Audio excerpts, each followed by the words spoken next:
আসসালামু আলাইকুম, সবাই কেমন আছেন?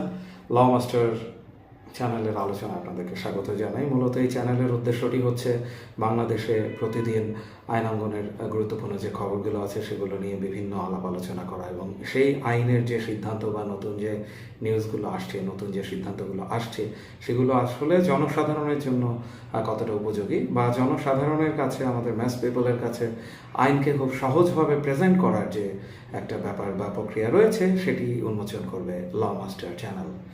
তো গত পরশুদিন একটি বিশেষ ঘটনা ঘটেছে। আমরা সবাই জানি আমাদের বর্তমান বাংলাদেশের যিনি একজন উপদেষ্টা জনাব আসিফ মাহমুদ, তার একটা তল্লাশিতে যে ম্যাগাজিন ধরা পড়লো এবং এই ম্যাগাজিন নিয়ে একটা বিশাল তোলপাড়।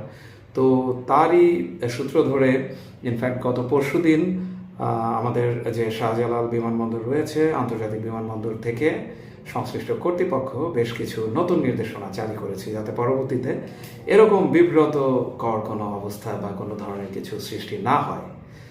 তো আসলে শাহজালাল আন্তর্জাতিক বিমানবন্দরের যে কর্তৃপক্ষ রয়েছে তাদের মূলত এক্সিস্টিং যে নিরাপত্তা ব্যবস্থা রয়েছে সেটিকে আরও স্ট্রং এবং জোরালো করার জন্যই নতুন করে 6টা ব্যবস্থা গ্রহণ করেছে, যেটি গতকাল 1 জুলাই থেকে মূলত কার্যকর হয়েছে।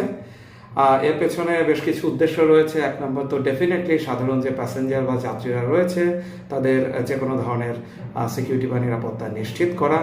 কোনো ধরনের অনাকাঙ্ক্ষিত ঘটনা যদি ঘটে বা ঘটতে যায় সেটিকে এই 6টা নতুন স্টেপের মাধ্যমে প্রতিরোধ করা হবে। বিশেষ করে ভিআইপি এবং ভিভিআইপি যাত্রীদের ব্যাগেজ স্ক্রিনিংয়ে এখন থেকে আরও বেশি মনোযোগ দেওয়ার চিন্তা করেছে বিমানবন্দর কর্তৃপক্ষ এবং সবচেয়ে বেশি গুরুত্ব দিয়ে করা হবে যাতে কোনো ধরনের মিস্টেক অথবা ভুল আর ইন ফিউচার আমরা না দেখি।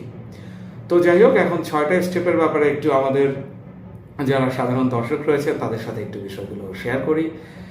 এক হচ্ছে যে ভিআইপি বা ভিভিআইপি প্যাসেঞ্জাররা যাবেন তাদের সমস্ত ব্যাগেজ স্ক্রিনিং আরও বেশি অধিকতর মনোযোগের সহিত করা হবে। প্রত্যেকটা অ্যাবসেক সদস্যদের নিয়মিত ব্রিফিং দেওয়া হবে, তারা যেন সচেতনভাবে এবং খুব অ্যালার্ট সতর্কতার সাথে তাদের দায়িত্ব পালন করেন এয়ারপোর্টে। সেই সংক্রান্ত যাবতীয় নির্দেশনা আসলে এভিয়েশন কর্তৃপক্ষ তারা বিমানবন্দরে উপস্থাপন করেছে। এরপরে রয়েছে সিসিটিভি মনিটরিং টিমকে আরও বেশি অ্যাক্টিভ করার জন্য বিশেষ নির্দেশনা দেওয়া, অর্থাৎ সিসিটিভি ফুটেজ, সিসিটিভির যে স্ক্রিনিং রয়েছে সেটি যেন পার করে কোনো ধরনের কোনো গলত বা ফাঁকির কোনো কিছু আমরা না দেখি। মেটাল ডিটেক্টর এবং এক্সরে মেশিনে স্ক্যানের পর যদি কোনো ব্যাগকে আরও ডাউট বা হাই রিস্ক মনে হয় সেটিকে আবার ম্যানুয়ালি চেকিং করা হবে। এটি একটি ভালো উদ্যোগ, কারণ অনেক সময় দেখা যায় এক্সরে মেশিন বা মেটাল ডিটেক্টরে টেকনিক্যাল এরর বা ত্রুটি থাকে, ফলত অনেক কিছু ধরা নাও পড়তে পারে। এরপরে আবার ম্যানুয়ালি চেক করার জন্য নির্দেশ দেওয়া হয়েছে। আর বিমানবন্দরে প্রবেশের সময় সবসময় ফায়ার আর্মস বহনকারীর জন্য একটা প্রিভিয়াস পারমিশন লাগবে, এখন থেকে পূর্বানুমতি লাগবে এবং রেকর্ড সংরক্ষণ করা হবে তাদের। অর্থাৎ কোনো ধরনের প্রায়র ডিক্লারেশন ছাড়া কেউ ফায়ার আর্মস অথবা আর্মস রিলেটেড কোনো সরঞ্জাম নিয়ে এখন থেকে আর হজরত শাহজালাল আন্তর্জাতিক বিমানবন্দরে ঢুকতে পারবেন না বা বিদেশের উদ্দেশ্যে কেউ ডিপার্চার করতে পারবেন না। এই ব্যাপারটি গতকাল যে নির্দেশনা এসেছে সেটিতে বেশ স্ট্রংলি বা খুব জোরালোভাবে সুপারিশ করে বলা হয়েছে।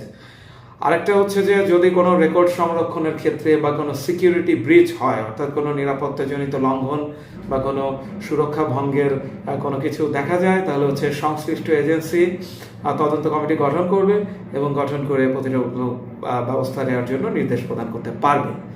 তো এই 6টি বিষয় আসলে এটি আগেও কম বেশি ছিল, তবে গত পরশুদিনের কর্তৃপক্ষের যে ডিরেকশন এসছে তাতে করে বেশি করে এমফাসাইজ বা জোর প্রদান করা হয়েছে এবং আইনি সুরক্ষার দিকটি খুব ভালো করে আসলে এমফাসাইজ করা হয়েছে, যার জন্য আসলে আমরা মনে হয় আশায় বুক বাঁধতে পারি যারা আইন অঙ্গনের মানুষ আছেন এবং আমাদের বাংলাদেশের সাধারণ যাত্রীরা যারা রয়েছেন, যারা আসলে চান যে বিমানবন্দরে কখনোই ইলিগাল কিছু ঘটবে না বা অনাকাঙ্ক্ষিত কিছু ঘটবে না, এবার মনে হয় সেটির বাস্তবায়ন হতে পারে। নির্দেশনাগুলো খুবই চমৎকার। এখন দেখতে হবে যে ইমপ্লিমেন্টেশন আমরা আসলে কত সহজে বা আমাদের বিমানবন্দর কর্তৃপক্ষ করতে পারছে, তাহলেই আমরা বলতে পারবো যে এই ডিরেকশন বা নির্দেশনা বা সিদ্ধান্ত সঠিক হয়েছে কি হয়নি।